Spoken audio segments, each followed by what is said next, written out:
guyyaa arrantanaa haleellaa diroonii magaalaa Maqaleetti raawwatameen istiidiyoomiin damsi wayyaanee haleelamuudhaan tamsaasa qilleensarraa bu'ee jira.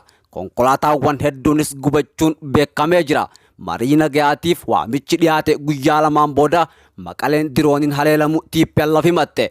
Humnoonni Tigraay fulbaana 11 gamtaa Afrikaa jalatti marii nageenyaa gaggeeffamu irratti hirmaachuudhaaf qophii ta'uu ibsanii guyyaa lamaan booda magaalaa Maqaleetti dirooniidhaan haleelamu TPLF himatte.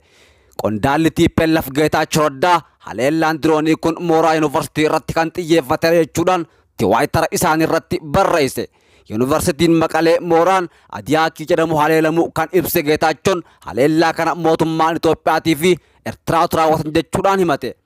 Daarektarri hospitaala meedikaala Aayidar Dr. Kibroom Gabrasillaasee haleellaa kanaan hanga ammaatti namni tokko mataansaa dhibamee hospitaalatti yaalamaa jiraachuu hime. Mootummaan Itoophiyaa himata dhiyaate kanarratti hanga ammaatti wanti jedhes hin jiru. Geetaachoo Raddaa turtii BBC sagantaa ni waliin taasisaniin ammallee nageenya akka filatan ibsee waraanni isaan irratti gaggeeffamaa jiraachuus eeree jira.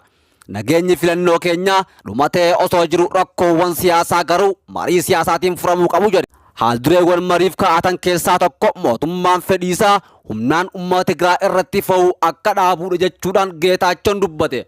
Dantaan uummata Tigraayis kabajamuu qaba, eegamuu qaba, walabummaa hin sharafamnee fi guutuu qabaachuu qabu walabummaa hin sharafame fudhatama hin qabu jechuudhaan ejjennoo isaanii ibse. Waraana kaaba Itoophiyaatti erga deebi'ee ka'ee torbaan 3 lakkoofsise kana booda humnoonni Tigraay walitti bu'insa karaa nagaatiin hiikuuf qophii ta'uu ibsa gaafa dilbata 11 baaseen eeree jira. Gamtaan Afrikaattis humnoonni Tigraay deebi'ee gamticha jalatti hirmaachuudhaaf simatanii jiru. Kana malees mariif qophii ta'uun TPLF kan dhaabbanni biyyoota gamtoomanii USA fi gamtaan Awurooppaa simatanii jiru. Akka adeemsa kana deeggaranis ibsanii turan.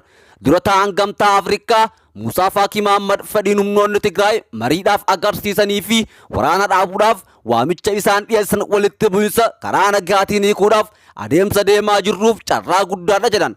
Humnoonni Tigraay garee dantaa Tigraay bakka bu'ee marii irratti akka dursaniif obbo Geetaachoo Raddaatii fi Jeneraal Tasdiqaan bakka bu'uudhaaf ibsanii jiru. Mootummaan federaalaa marii irratti hirmaachuudhaaf koree miseensota torba of keessaa qabu kan ministeera muummee itti aanaa Dammaqaa Mokonnon durfamuun hundeessee ture. Mootummaan federaalaa waamicha humnoonni Tigraay walitti bu'insa karaa nagaatiin hiikuudhaaf dhiyeessanii fi marii deebi'ee gamtaa Afrikaa jalatti gaggeeffamu irratti hirmaachuudhaaf qophii ta'uun isaanii ibsuudhaan ilaalchisee hanga ammaatti homaa hin jenne.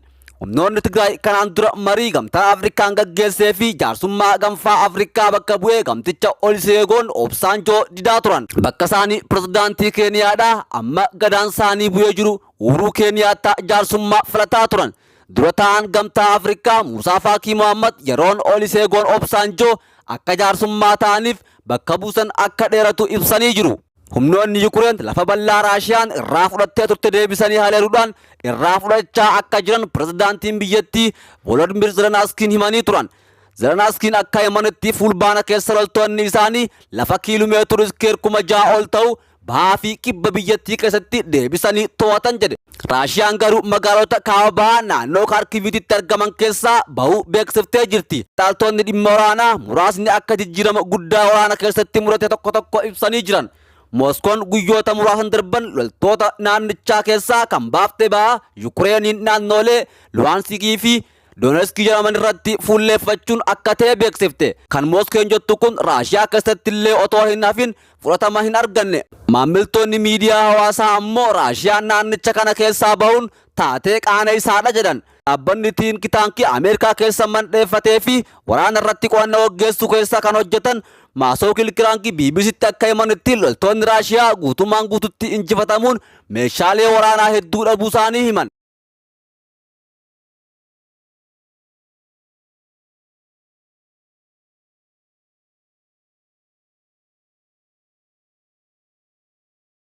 Ministeerri dhimma alaa Ameerikaa Antooni Bilinkan humnoonni Yukureen deebisanii haleeluu irratti jijjiirama guddaa galmeessan jedha. Haa ta'u malee firiin isaanii maal akka ta'uu danda'u jalqaba kanarratti raagunni ulfaata jedhan. Raashiyaan humna guddaa Yukureen keessa tursiistee akkasumatti illee meeshaalee waraanaatii fi dhootuuwwan hedduu Yukureen keessatti dhiifte. Gara jabummaan humnoota Yukureeniin namoota nagaa fi bu'uuraalee misoomaa namoonni nagaa ittiin gargaaraman irratti yeroo fuulleeffatan arginee jirra jedhan. Pirezidaantiin Raashiyaa Vilaadimir Puutiin Yukureen weeraruudhaaf ajaja kan dabarsan gurraandhala darbe keessa ture.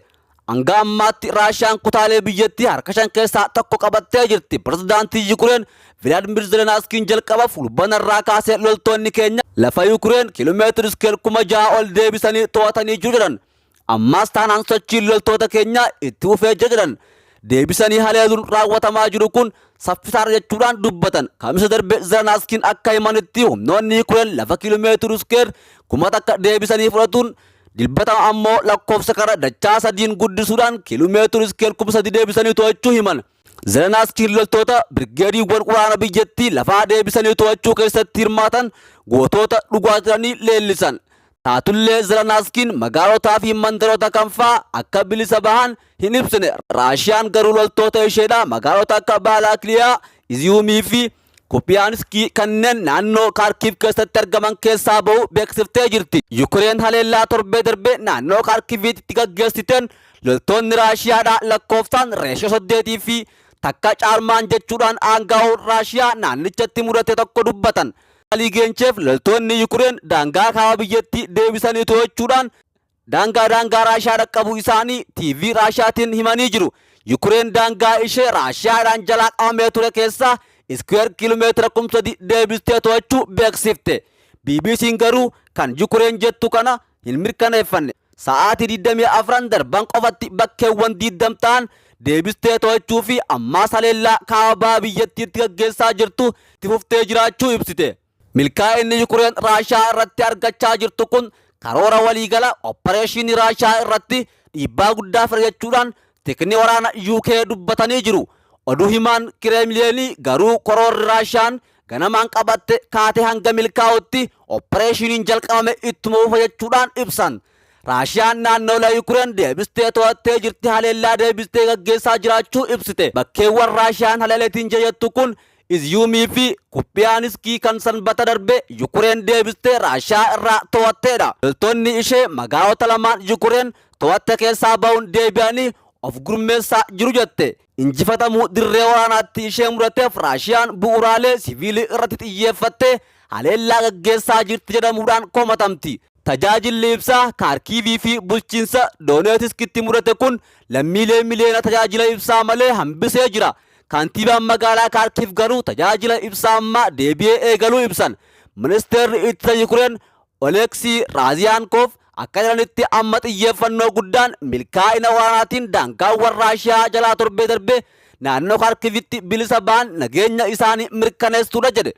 Waraanni Raashiyaatii fi Yukureen akkuma eegaleen Raashiyaan naannoo qabattee turte kana gadi dhiistee gaafa baatu meeshaalee waraanaa gosa garagaraa dhiistee ba'uunis himama. Gabaasaaleen garagaraa akka ibsanitti Raashiyaan waraana kana keessatti meeshaalee waraanaa hedduu dhabuu irraa kan ka'e warshaan taankii waraanaa Raashiyaa oomishu taankii oomishittu sardamaa jiraachuu himama. Hojjettoonni warshaa konkolaattotaa fi taankiiwwan waraana Raashiyaa oomishuun beekamuun Oraal Vaagon Zaabor jedhamu keessa hojjetan boqonnaa akka hin baane dhorkamuu ragaan ni mul'isa. Magaalaa Izum keessaa ba'uu amanuun ishee injifannoo guddaadha. Sababni isaatis magaalaan kun Mooskoodhaaf giddugala humna waraana ishee ta'uun tajaajilaa turte jedhan. Oppareeshiniin guyyoota 3 loltoota lakkoofsaan xiqqaatanii kan gaggeeffamee fi loltoonni Izumaa Balaakiyaa gurmeessuudhaan gara adda waraanaa daangaa Rippaabilika uummata Dooneetskitti butuudhaaf kan gaggeeffamedha jedhe. Kun miidhaa loltoota Raashiyaa irra ga'u ittisuudhaaf injifannoo guddaan diina irratti galmaa'ee jira jedhe ibsi Raashiyaadha. Bulchiinsi magaalaa Raashiyaan qabatte Kaarkiif jiraattonni lubbuu of oolchuuf jecha gara Raashiyaatti qaxxaamuruu dandeessu jechuudhaan miidiyaan mootummaa Raashiyaa tasgabbeesse. Haleellaan kun Yukureen bakkeewwan Raashiyaan jalaa qabatte deebistee qorachuudhaaf humna qabaachuu ishee agarsiisa. Biyyoota lixaa deeggarsa meeshaalee waraanaa gaafachuu itti fuftee jirti. Ministeerri alaa Yukureen Dimitiroo Kuleebaan humni isaanii meeshaa waraanaa biyyoota lixaa fayyadamuudhaan Raashiyaa injifachuun waraanichi ariitiidhaan ni xumurama jedhan. Haleellaa faallaan Yukureen 2,000 kiiloomeetira iskeerii hanga 700 kiiloomeetira iskeerii bilisa baasee jira jedhe pirezidaantiin Volodymyr Zelensky. Humnoonni Yukureen sa'aatii 24 darban keessatti naannoo Kaarkiif keessatti bu'aa guddaa argachuu itti fufanii jiru jechuudhaan ministeerri ittisa UKdhaa ibse. Kutaaleen magaalaa Kaarkiif Raashiyaan to'ataman lubbuu baraaruuf jiraattonni ishee hundi gara Raashiyaa akka ba'an yaada dhiyeesse. humnoonni